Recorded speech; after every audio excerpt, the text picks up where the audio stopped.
Madame la Présidente, Monsieur le Ministre, Monsieur le Président de la Commission des lois, Monsieur le rapporteur, chers collègues, pour la première fois, nous avons eu, chers collègues, l'occasion d'examiner une loi de programmation qui concerne l'ensemble du ministère de l'Intérieur pour une période de 5 ans.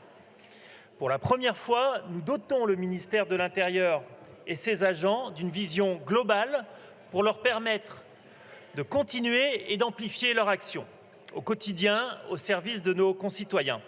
Et le groupe démocrate souhaite les remercier sincèrement.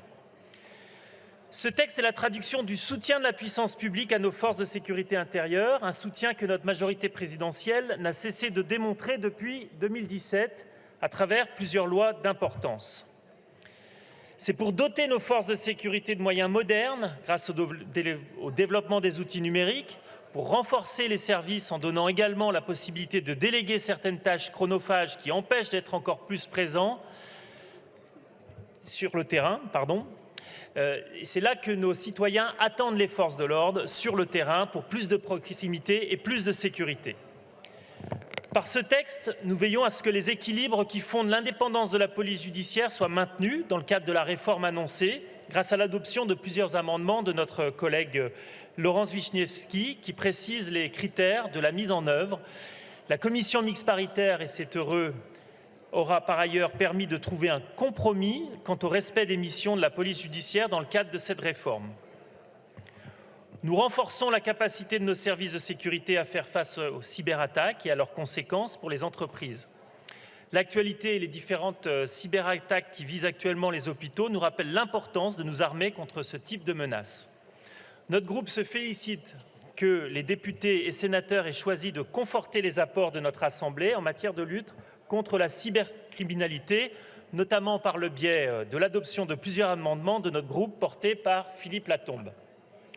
Nous poursuivons aussi nos efforts de lutte contre les outrages sexistes et sexuels, notamment en élargissant le champ du délit pour qu'il englobe tous les outrages commis à l'encontre d'un mineur.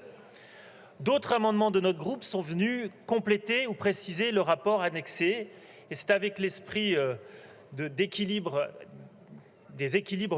maintien de ces équilibres que le texte a fini de se dessiner au Sénat.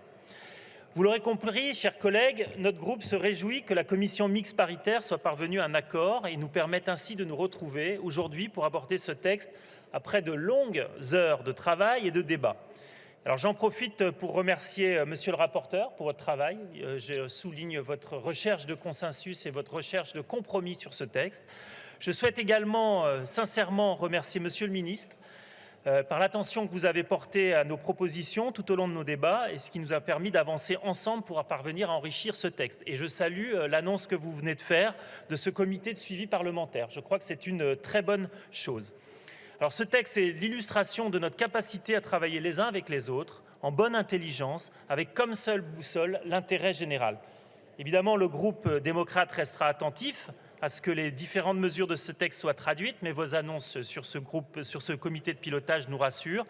Et donc que ce texte soit traduit dans les lois budgétaires des prochaines années pour que le travail ici mené soit consolidé. Je vous remercie.